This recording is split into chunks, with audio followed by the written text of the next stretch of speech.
Nebraska wins its 5th national championship. Giving you an inside look at everything going on in Husker Nation. This is the KLIN Husker Hour. Kicks and deals the 2-2 pitch. Swing and a miss. Strike 3. Jackson Brockett has the first 9-inning no-hitter for the Nebraska Cornhuskers since 1954, and he did it on his 12th strikeout. Sunset got it! Underdog and then one! Exclamation point! Pump the brakes! Now your hosts, KLIN contributor Cole Stukenholtz and sports director Nate Rohr. Good Saturday morning. Welcome to another edition of the KLIN Husker Hour. Second weekend of July. Getting through the dog days of summer. It's almost the baseball all-star break, and as soon as you hit that, you know you're turning that corner, heading straight for football season. Welcome to the show. I'm Cole Stukenholtz. We've got Nate Rohr alongside as well, and Kenny Larrabee helping us get up on the StreamYard. If you want to watch us, we're on all the KLIN socials, YouTube, Facebook, Twitter, and we're on the Husker Hour Facebook page as well. It is a good show we've got for you. We're going to preview the linebacker position. We'll have Javin Wright, who it seems like he's been here for about 15 years. He will join us, the oldest player on the team. And then we've also got the preview itself as we take a look at the position group, who's in, who's out, who's starting, who's playing a lot, who's emerging, all that good stuff as the summer position previews continue. And Nate, I got to tell you, yesterday was my wife and I's anniversary. Well, happy anniversary. Thank you. Yep, 16 years now. And the anniversary celebrations have evolved over the years because we've got 4 kids. So last night it consisted of, having dinner and trying to get our 6-year-old to eat dinner and then have, dessert, tried to have it ourselves. Obviously, kids came and mooched, watched a movie. But, it's still fun. And the thing we try to teach the kids all the time, Nate, regardless of whether it's our anniversary is, you want to take responsibility for your actions, right? Yes. Hey, your sister did not randomly hurt her head. You threw a dog toy and the dog toy hit her in the head. All right. Yes. And it's not an excuse to say, well, I only threw that dog toy because my brother wanted me to. That's crap. No, you gotta grow up. And Nate, this is not a coincidence that I say these things. What? Former Nebraska head coach Scott Frost needs to grow up. He needs to take responsibility and accountability for his actions, and he needs to stop saying otherwise, because the stuff that he said this week, and we're not going to spend more time than we should on this, people, but don't take the wrong job. Somebody talked me into, I probably shouldn't have done it. It was, you know what, Nate, it reminded me when he was at Nebraska of the comment he made a few times. I've seen this movie before. Yeah. It's like, this happened to me and I couldn't do anything to stop it. It's like, you're the head coach. Right. You could have done a lot of different things, not at the game. This is mostly a preparation and doing the work ahead of time thing. But the continued not getting it, the lack of responsibility and accountability is just staggering to me. And it's just never going to change. I'm fascinated with what happens at UCF. I don't want him to lose. I don't necessarily want him to win either, but I'm definitely going to watch because I have no idea what's going to happen. Yeah, there has been sort of a murmur of his lack of responsibility taking really since he left the University of Nebraska. That cranked up to full force. It was not my fault this week. And it's a horrible look for him. He ended up being paid, I think, a total of $30 million for 5 years. His buyout was $16.4 million on a 16-31 record. Cut in half, though. Oh, yeah. The renegotiation of thanks, Trev. Yeah. But, the point is, you got paid a heck of a lot of money for it to be your fault. That's the whole thing. I mean, That's why being a head football coach at the college level, at least for a while, was more attractive than being the head football coach at the NFL level, because you were picking the groceries, you picked the players, you picked when they played. In some cases, you also picked, the plays they ran, at least on one side of the ball. So inherent really with any coaching job, but especially with a college football coaching job where you are the focal point of the program, is responsibility, is taking responsibility, is understanding your responsibility. And he simply refuses to do it about his time at Nebraska. And even the mitigating factors that sometimes can slow success, that sometimes can be the difference between being a bowl team and being a conference champion, or being a 9-win team and being a national championship contender. Those were not in place during his time at Nebraska. There are coaches who have been undercut by administration that weren't in full lockstep, especially from the president's office and the chancellor's office. But that was not the case here. The athletic director was married to him. The chancellor was fully behind him. And so he had full alignment from an administrative standpoint. So that's not an excuse. The support may not have been perfect. The support may not have been precisely what he wanted, but the results on the field tell you that there was much to be desired about what he was doing. And so it just goes back to the idea that he refuses to say, I screwed up. And as badly as things went here at Nebraska, there's no other conclusion you can come to than he screwed up. And it would be a big step forward for him, a step to the positive, if he would say that. If he would have said that to Chris Vanini of The Athletic earlier this week, that's what sort of the correct answer is there. What'd you learn from Nebraska? I need to have a better handle on X. I need to delegate Y. I need, even to the standpoint of, if you felt like you were so pressured to take this job, I need to listen to my gut. I think people would have said, okay, I get that. But this idea that he was pulled against his will to coach at Nebraska, come on. And this is a guy that has had every chance to make himself as a coach. And, he's got another chance at UCF, and we'll see what he does with it. The UCF portion of this is interesting because he inherited a pretty good he inherited talent at UCF the first time. Yes. And the locker room was garbage. They were in a bad mental place. George O'Leary was an old coach that had lost his locker room, essentially. What happens now? Because this is a somewhat major conference job now, and is he able to coach at the level to where he can beat Matt Campbell or Mike Gundy, or Lance Leipold or Chris Kleiman?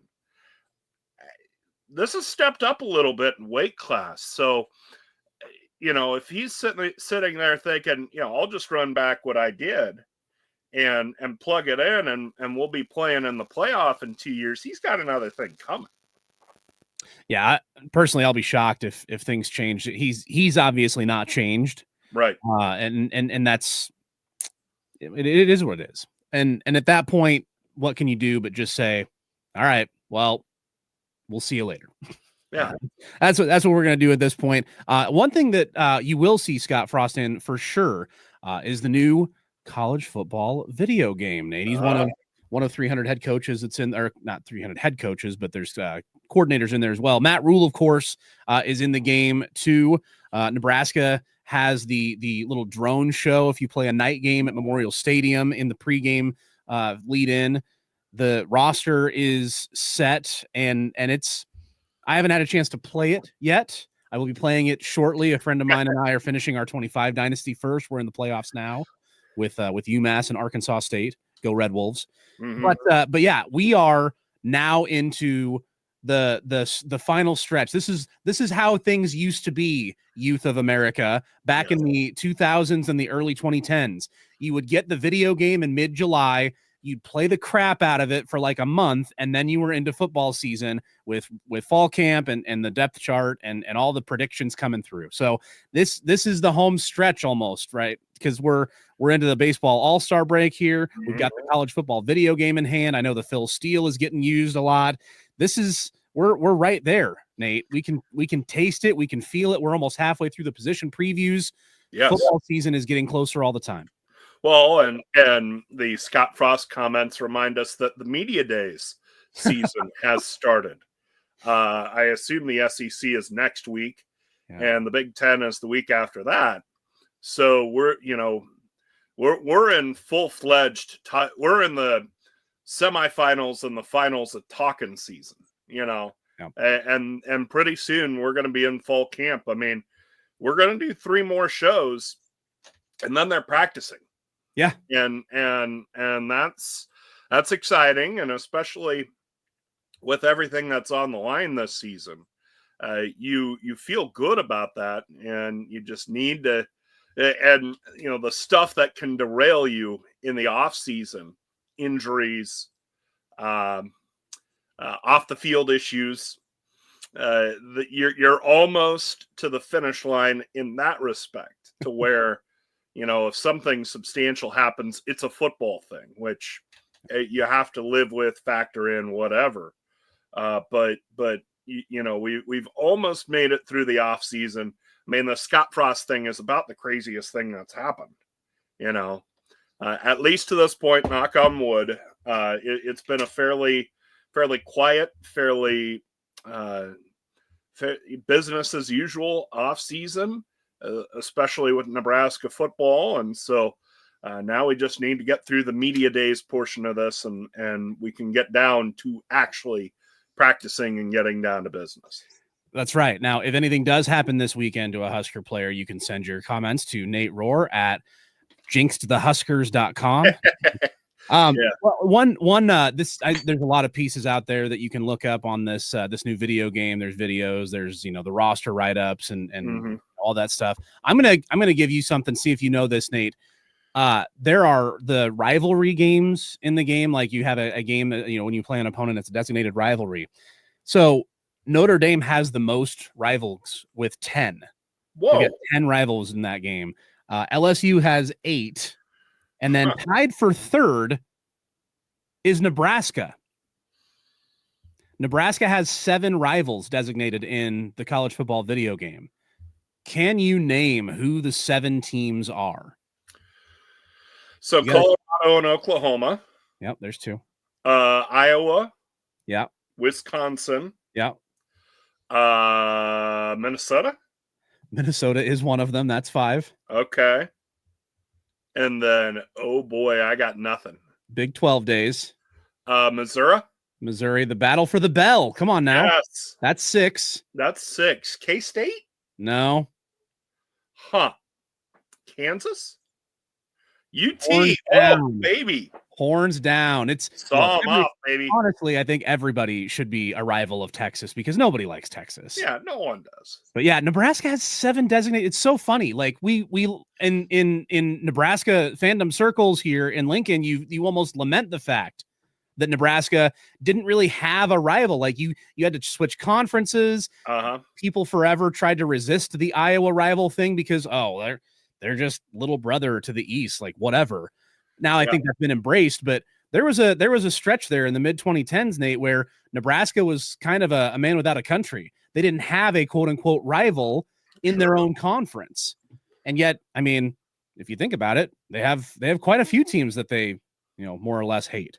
Yeah. And that's the benefit of having lived in 2 conferences, is that you've got, years of animosities and years of ups and downs with them.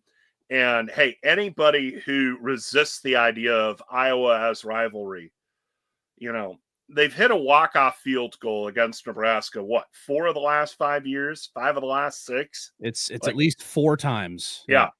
I mean, come on. It's a rivalry. And I mean, frankly, they've been better than Nebraska. The interesting one for me will be, where does the Wisconsin series / rivalry go? Because look, Wisconsin's fallen off, man. I think Luke Fickell is a horrible fit for them.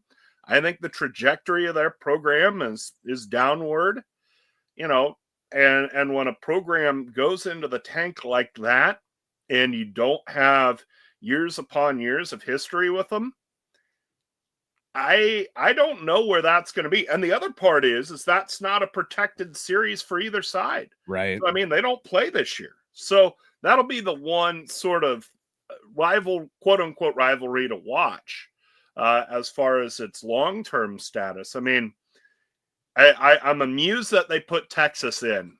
I like the fact that they did. I know I hate them. I know I root against them every Saturday, every chance I get.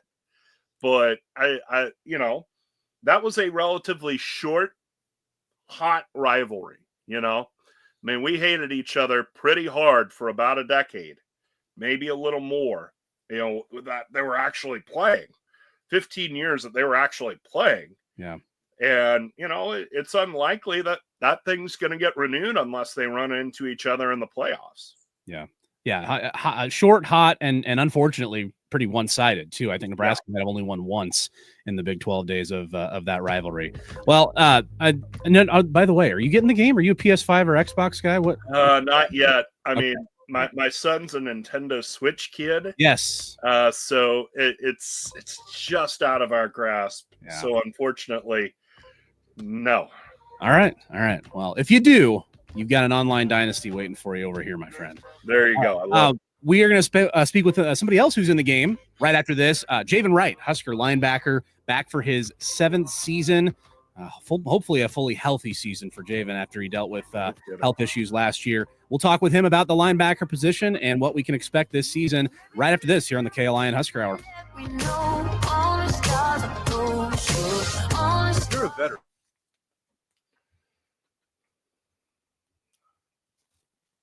Nebraska has the little drone show. If you play a night game at the stadium in pregame lead-in, the roster is set, and it's. I haven't had a chance to play it yet. I will be playing it shortly. A friend of mine and I are finishing our 25 Dynasty first. We're in the playoffs now with UMass and Arkansas State. Go Red Wolves! But yeah, we are now into the final stretch. This is how things used to be. Youth of America back in the 2000s. There's the roster. I'm fascinated with what happens at UCF. I don't want him to lose. I don't necessarily want him to win either, but I'm definitely going to watch because I have no idea what's going to happen. Yeah, there has been sort of a murmur of his lack of responsibility taking. Really, since he left the University of Nebraska, that cranked up to full force. It was not my fault this week. And it's a horrible look for him. I mean, he ended up being paid.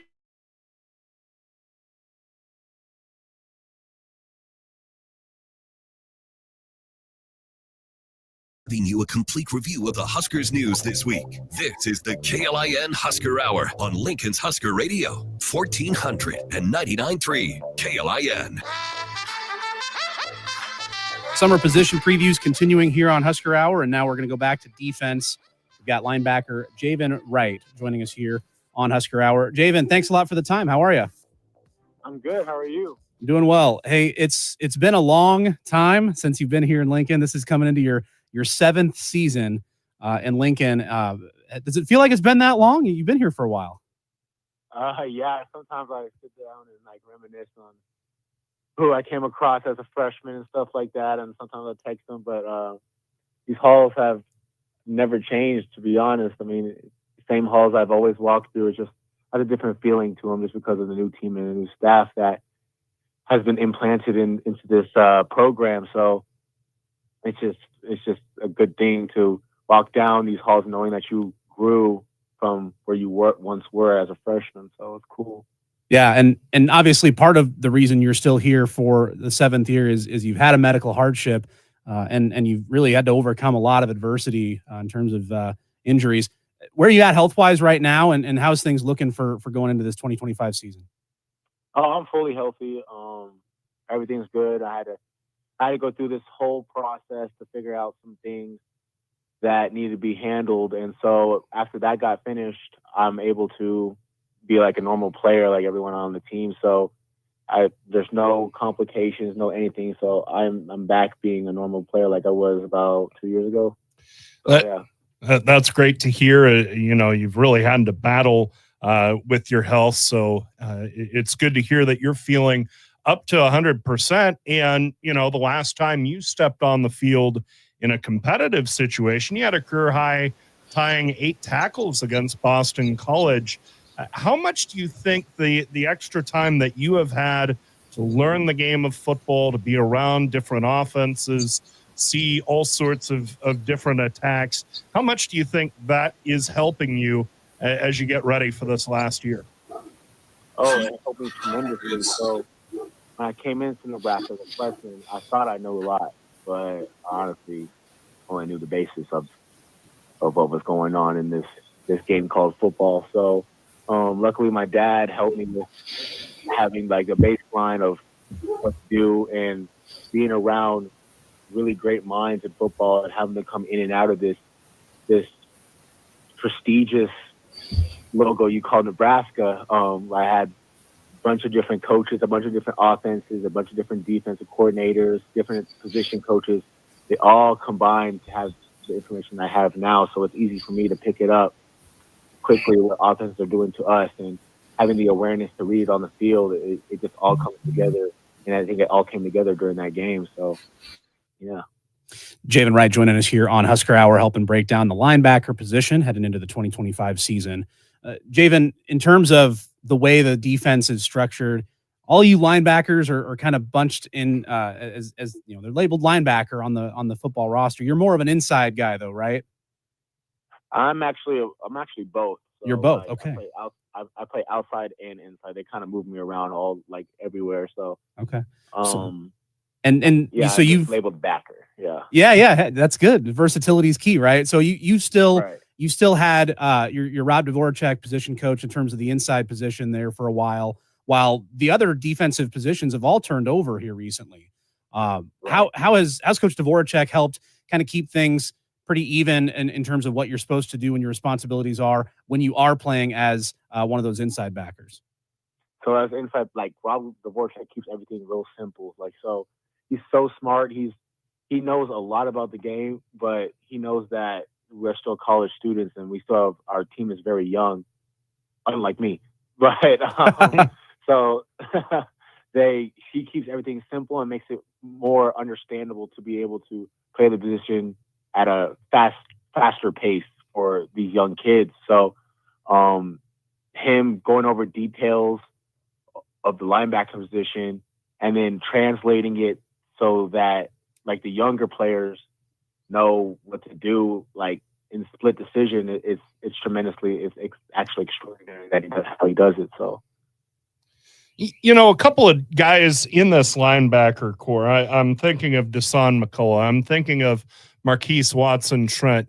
They're transfers. They're guys that have played a lot of football, but not necessarily played at Nebraska in this defense under Rob Dvorak as their position coach.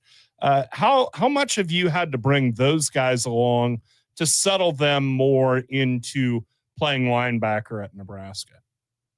Yeah, the transfers that are coming in, they kind of fit in right away. They're like, it's like they've been there the whole time. So they came in with a mature mentality.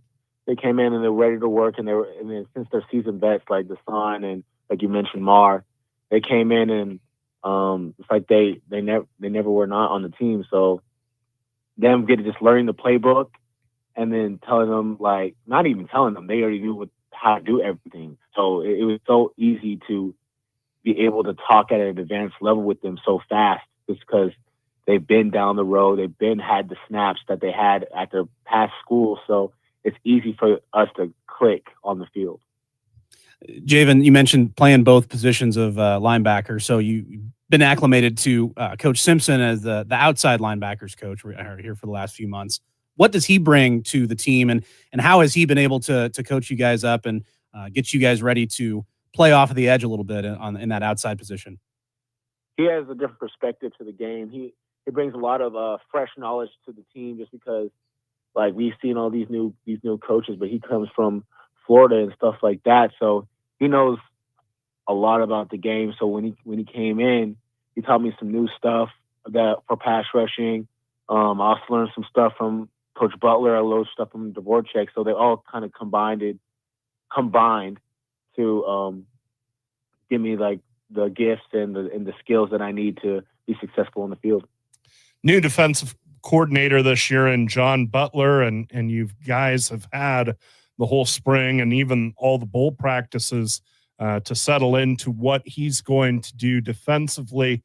What similarities do you see in terms of what he's doing defensively, and what differences will we see when the black shirts take the field on August 28th in Cincinnati? So there's some similarities. We're always going to be playing physical. We're always going to be playing fast. We're always going to be running to the ball. It's all generic stuff throughout, or universal stuff throughout all the years that I even been here. So we're always going to play physical, always going to play fast. We're always going to be sound on defense. With some wrinkles, obviously John Butler comes in, and he's a different coordinator than Coach White or any past defensive coordinators that we've had. So obviously he's going to have a different philosophy than most defensive coordinators, or not most defensive coordinators, or everyone else. So those are the wrinkles that we'll have on the field, but we're always going to keep the same relentless, disciplined, violent defense that we've always played. Talking with Javin Wright, Husker linebacker, here on KLIN Husker Hour. Javin, let's look a little bit at your group of linebackers that'll take the field with you. You've got the guys who are transferring in that Nate mentioned, Desan and Marr. Vincent Shavers came on late last year, so did Willis McGahee. You've got a couple freshmen, Christian Jones, Dawson Merritt, Maverick Noonan coming off of an injury and getting healthy. What can Husker fans expect to see from you guys as a group this year? Yeah, well, you can expect us to play physical as much as possible, because we're a physical group. We're also really athletic. Like we're gonna make plays. We're gonna take the ball away. We're just a bunch of playmakers that control the defense. So Dawson Merritt, Vincent Shavers, explosive dudes that can get to the ball, rip the ball out, take the ball. Same with Marr. Desan kind of have the similar body type of me. So we can make an impact on the ball. Javin, of course, your father, Toby, played here at Nebraska in 92 and 93, and you've lived through the ups and downs of the last 6 years, this being your 7th year. What did it mean to you as somebody with history in this program to get Nebraska back into a bowl game, and what would it mean to you for Nebraska to go even deeper this year, whether it's a better bowl game, maybe even a playoff run? What would that mean to you? It would mean a lot to me. It's when I got, because we just got our rings, so that it was a kind of a monumental moment for me getting that ring, and it kind of gave me the drive to even want a better ring, respectfully. So when we won the bowl game, I got texts from all these different players that I've played with since, from freshman to sophomore, from now or a year later, last year. It was a beautiful thing. They said, "You did it. You restored the order," henceforth. So it was beautiful. I just want to feel that again, but with a bigger bowl, even like definitely in the championship when we hoist that trophy in Miami. So a few more minutes here with Javin Wright, Husker linebacker. Javin, haven't been here as long as you have been. I got to imagine there's probably a lot of good-natured jokes at your expense from your younger teammates. Maybe you've got a mortgage, or you got a wife and kids at home. Like, do you get called like grandpa, old guy, something like that? How is the interaction being as you're kind of maybe the oldest player on the team? Oh yeah, I am the oldest player on the team. Yeah. There's no doubt about that. I get called Unc all the time, so it's kind of normal to me now. I don't feel like Unc. Let's just get that through. I don't feel like Unc, but I get called Unc all the time by the younger players, and I say you'll eventually get here, and you'll understand where I'm coming from. So. Yeah, it's funny. It's funny how they talk to me. Yeah. Who gets more old guy jokes, you or Jalen Gramstad? Me. Oh, okay. Oh, wait. No, because his last name is Gramstad, so we just call him Grammy. Oh, yes. Yeah, it's too easy. Yeah, it's just too easy. It's just too easy for him. Awesome. Well, hey, we'll get you out of here on this, Javin. What are your goals or expectations for the team and for yourself individually coming into the season? Oh, the team is obviously to hoist the trophy in Miami. Like, we're trying to go big or go home, because that's what the Nebraska team is all about. That's why we all came here, to win championships. So to make it all the way to the playoffs and win that thing all the way out. So me personally, last year, a bunch of adversity happened. I fought through that like I normally do. And I did what I can, but this year is a whole different. I wanna be better than the 2023 season that I had. I want to be better than any season that I play. I want to have the best year and call it a best linebacker in Big Ten. That's my goal right there. So being the best linebacker in Big Ten is my goal. Well, we'll see how it all plays out starting August 28th when you guys are down in Kansas City taking on Cincinnati in the opener. Javin Wright, 7th-year Husker linebacker. His nickname is Unc on the team.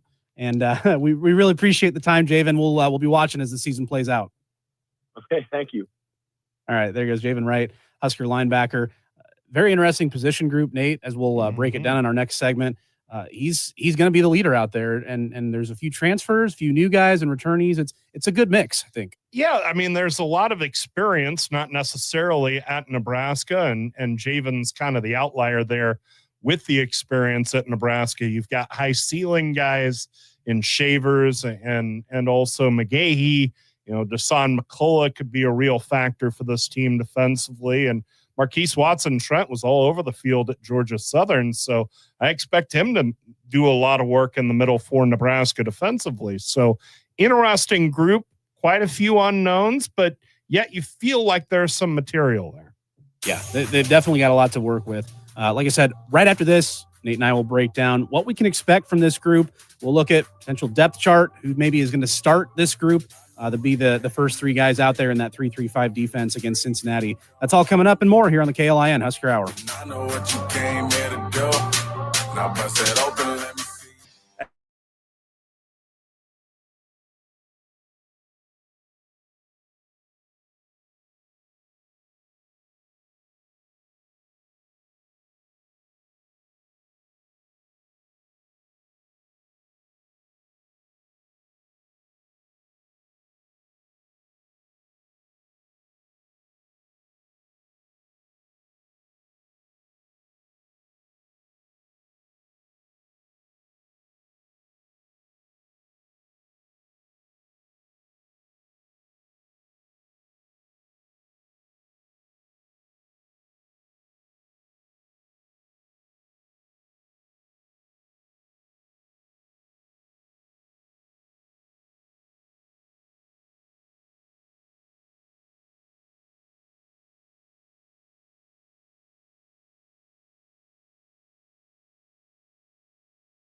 Husker football, basketball, baseball, and beyond. This is the KLIN Husker Hour on 99.3 KLIN. Big thank you to our last segment, Javin Wright. Man, talking to Unk, Nate. That was a fun conversation. With that, make sure you are in the podcast page on Spotify, Apple Music, YouTube Music, wherever you get your podcasts. That was good stuff. And now we'll talk a little bit more about Wright and the linebacker position. It's good to have a guy who's been around as long as he has to be a leader in that group, especially with a new outside backers position coach and quite a few faces in terms of guys who are going to be expected to contribute this season. Yeah, the one defensive assistant coach that has been steady through the entire the entire Matt Rule era has been Rob Dvorak, and so really the whole position is a place of stability and kind of the bedrock of what the position is, or what the defensive side of the ball is. You know, Rob's been kind of the unsung hero of this coaching staff. I know in their time, Tony White got a lot of love. Terrence Knighton got a lot of love for what they did, and for good reason. But the linebackers were really good last year. And you felt like you were getting a lot of production, and the way John Bullock developed last year and throughout his career as a Husker linebacker. Rob Dvorak's kind of the unsung hero of this coaching staff. So at least from the standpoint of coaching, you feel like things are in a good place, but you have to like the mix of this group. And we kind of touched on it as we were wrapping up that last segment. So you have veteran guys like Javin Wright in this position group. You have a lot of young talent here too. Vincent Shavers impressed me last year. That guy looked like a player the minute he hit the field. And I think Willis McGahee's in that same category as well.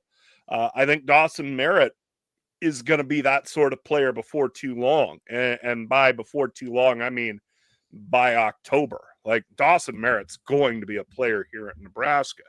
And you also have guys who have produced at the D1 college level elsewhere.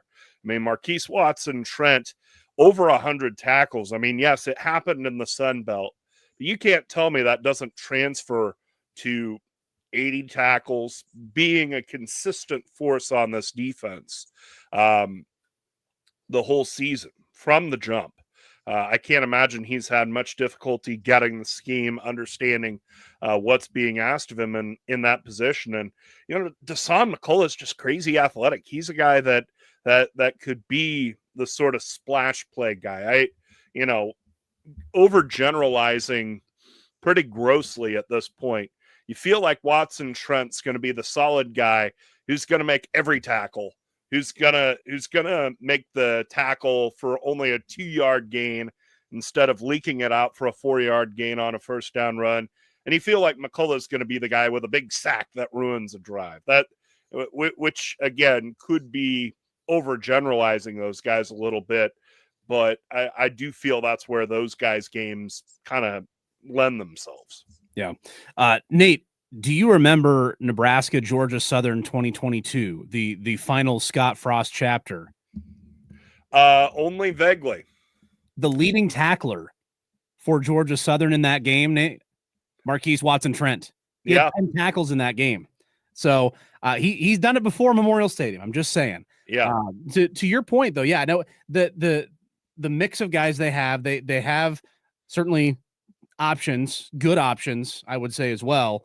I in terms of who you're looking at as maybe like your starters at these positions, I think in the middle, so to speak, like you're starting like base inside linebackers. You're, I think, looking at Javin Wright and Marquise Watson-Trent. I think Vincent Shavers is right there. He's going to get a lot of snaps in that mix.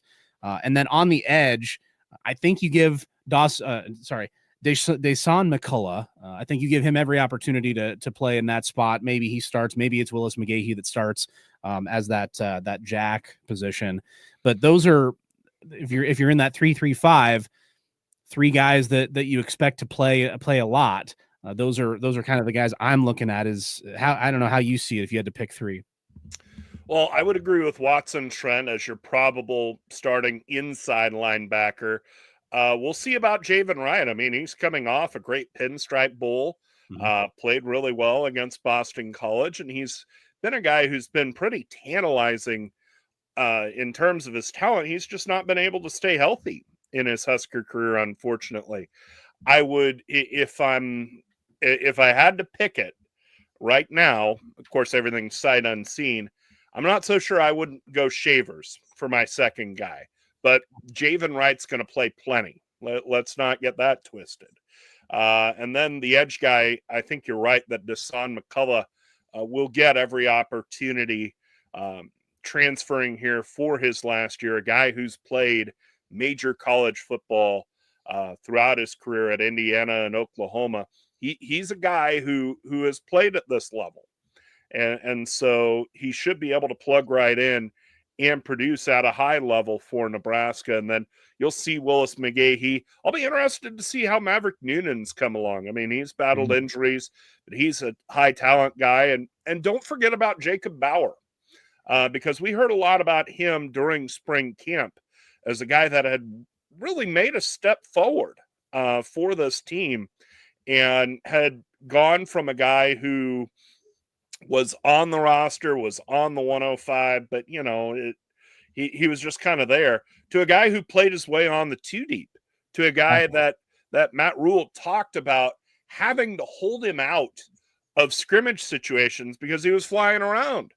And boy, that's a good prerequisite for a linebacker. So even though he doesn't come in with the accolades that some of these other guys do, he could be a factor. And I'll be interested to see, especially after all the talk of spring, how they factor Jacob Bauer into this rotation, how much time he gets. He got some time last year.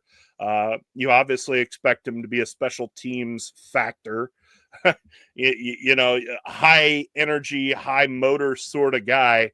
Well, that's his special teams coach. So I got to think those two are on the same wavelength as far as playing special teams are concerned.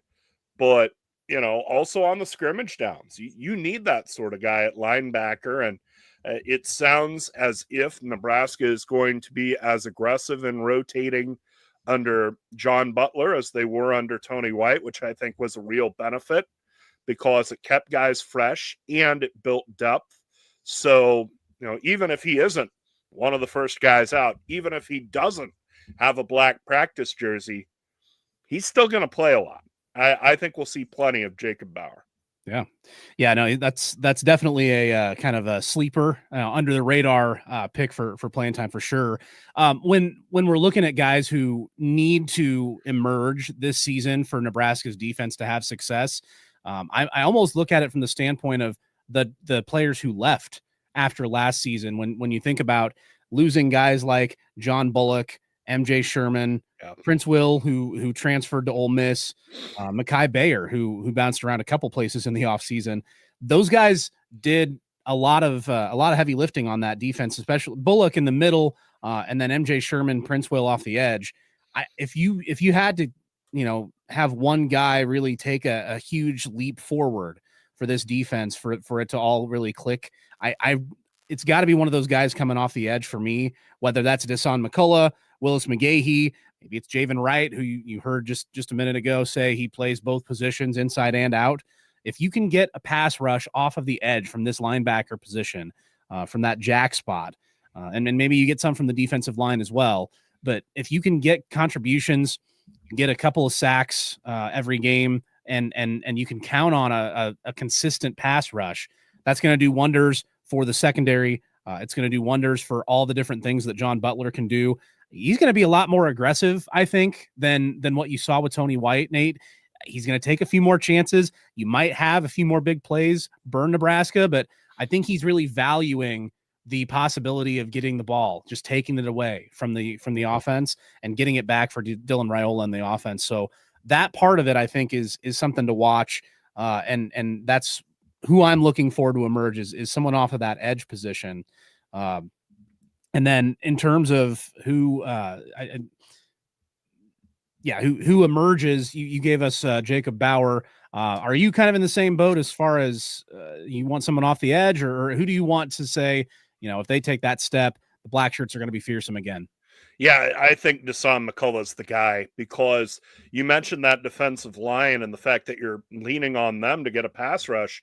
Remember, you had huge losses off of that defensive line. So to where before a lot of the pass rush responsibility could be shouldered by Ty Robinson, Nash Hetmaker, and Jamari Butler. Look, those guys are not as strong, at least coming in. That doesn't mean they can't get there, but if you're just trying to figure it up here without seeing them, they're going to need some more from that jack linebacker position in the pass rush scheme of things. And Deshaun McCullough would be your most likely candidate there. And as we've seen, on third downs, you need that bat out of hell coming off the edge on the pass rush to wreck drives, to frustrate teams, because the opposite is true. And I know Nebraska finished like 40th in third down conversion rate defensively last year, but it just felt when they lost, it would be those games where they went 7 for 12, when they allowed 7 for 12, 8 for 13, that sort of thing, when teams were able to sustain drives. And what wrecks drives, what finishes off drives on third downs more often than not, it's pressure on the quarterback. Yeah. And so I think the spotlight is right on Deshaun McCullough, especially as a transfer, a guy with a ton of experience at the major college level. He's got to produce. He's got to produce early on, and then hopefully you're able to bring along the rest of this linebacker core to where they can step themselves up as the year goes on. Yeah. All right, real quick, scale of 1 to 10 confidence rating for the position. I'll go first. I'm at a 5 for the linebackers. There's a lot of turnover at the position, but they do have a lot of talent to work with. And again, just for me, it comes down to pressure off the edge. How much can you get to the quarterback? I'll go 6. I feel like there's a little more experience in some of the other spots for this team, even though they haven't done it at Nebraska. Yeah. In some cases, I like the talent that's there. I like the development I've seen from the position group historically, but there are some questions. There is quite a bit of production you have to replace. I just feel really good about the odds of that happening as this year goes on. Yeah, that's a linebacker position. When we come back next week, we'll definitely flip back to the offensive side of the ball. We'll have another player to talk with as well. When we come back, the Husker Football Hall of Fame class has been announced. We'll run down those names for you. And the pros in baseball, former Huskers, moving on up, plus another pro in another sport wins an MVP award. We'll tell you who that is and get you ready for your weekend when you come back here on the KLIN Husker Hour. Tired of all the bugs in your yard? Enjoy your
with current and former Huskers and those that cover the Big Red. This is the KLIN Husker Hour on Lincoln's Husker Radio, 1499.3 KLIN. Well, he had one of the most vicious blocks in Husker history, and he wasn't even a lineman. Kenny Bell is going to be a Nebraska Football Hall of Famer, Nate. He joins 6 other players: Derek Brown, Deron Diedrich, a couple running backs, Brett Maher, kicker from the early 2010s, and then Tom Welter, offensive lineman, mid-'80s, Bob Nelson, linebacker from the early 70s. What's your favorite Bob Nelson memory, Nate? Typing his name into the KLIN.com story that he was the Hall of Famer. Due respect to Bob Nelson. Before our time. Player, just before my time. Yeah. No, look, the Darren Diedrich, he was a big part of the 2001 run to the Rose Bowl. Mm-hmm. He was starter of that Nebraska-Oklahoma Classic, number 2, number 3 in 2001. And Derek Brown, you know, those early 90s teams before Tom got his national titles, those teams always were very, very good, but they don't get remembered the same way. But Derek Brown was the Big 8 Offensive Player of the Year in 1992. He was a really, really good running back. Yeah, no doubt. It does feel like he gets a little overshadowed in Husker history by Calvin Jones. May he rest in peace. But those were 2 co-equal parts of the 91 and 92 teams, and just a very good running back tandem. And you mentioned the 92 Offensive Player of the Year. That was the Big 8 championship run. So a great running back for Nebraska when it just seemed like they were growing on trees around here. Yeah. And to Kenny Bell, look, he gets a lot of run these days for his role with the Big Ten Network and social media. He's always out there, but I mean, it's not hard to forget. He was a really good receiver. If you were watching those Bo years right at the end, and 11, 12, 13, 14, Kenny Bell was contributing right away as soon as he was a redshirt freshman. He has the one-handed catch against Illinois in a crowd of like 4 DBs, and then he just accelerates through and scores. That one's a play that I always remember. And then obviously the last time Nebraska scored a touchdown or scored at all in overtime was the Iowa 2014 game. That was Kenny Bell, a walk-off touchdown against the Hawkeyes. He was incredible when he was here, and good for him getting into the Hall of Fame. Yeah, definitely well-deserved. One of the biggest personalities in Nebraska football history, with the fro, with the blue practice jersey under the game uniform. And then it drives you a little batty that here's a guy who has gone into a Hall of Fame, has been out of the game long enough that he's gone into a Hall of Fame, and he's the last guy to score in overtime for you. It drives you nuts. A terrific player. Let's not let that get overshadowed. But and part of a good receiving core. I mean, he and Quincy Enunwa were just 2 terrific receivers for Nebraska, and that was really kind of the first point where he felt like Nebraska had pro-level wide receivers, even if their numbers eventually got overshadowed by Stanley Morgan, by J.D. Spielman. But these were guys that you didn't have to squint too hard, and you saw professional futures for them at both wide receiver spots. Yeah, so congrats to those 6 to getting into the Nebraska Football Hall of Fame. All right, we'll wrap things up right after this All-Star Weekend for baseball. Who, if anybody, can you see in action? Actually, you may not be able to see him in action because somebody who was in the Futures game got called up to the big show, Nate. So we'll tell you about that when we come back here on the KLIN Husker Hour. You're listening.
Your Saturday morning source for everything Huskers is right here. You're listening to the KLIN Husker Hour on Lincoln's Husker Radio, 1499.3 KLIN.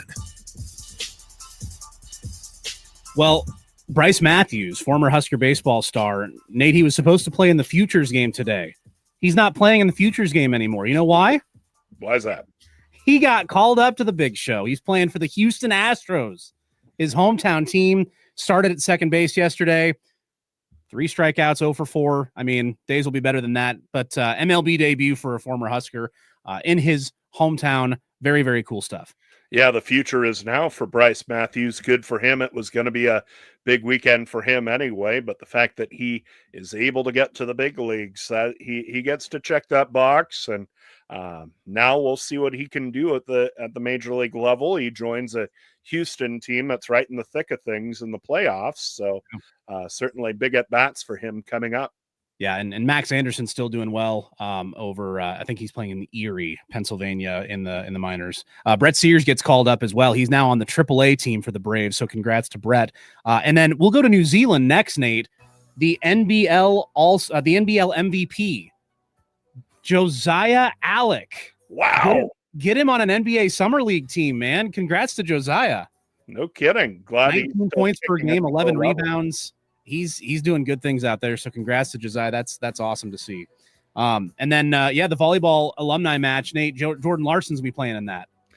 Yeah, it's a pretty nice pool of alumni to draw from, especially where many of them are playing in the pros and internationally. Very cool. All right. Thanks very much to Javin Wright. Thanks to Kenny Larrabee for getting us up on the StreamYard. We got to 98 people. We'll get to 100 next week. We will be back next week with a brand new edition, new position preview as well. Go Big Red.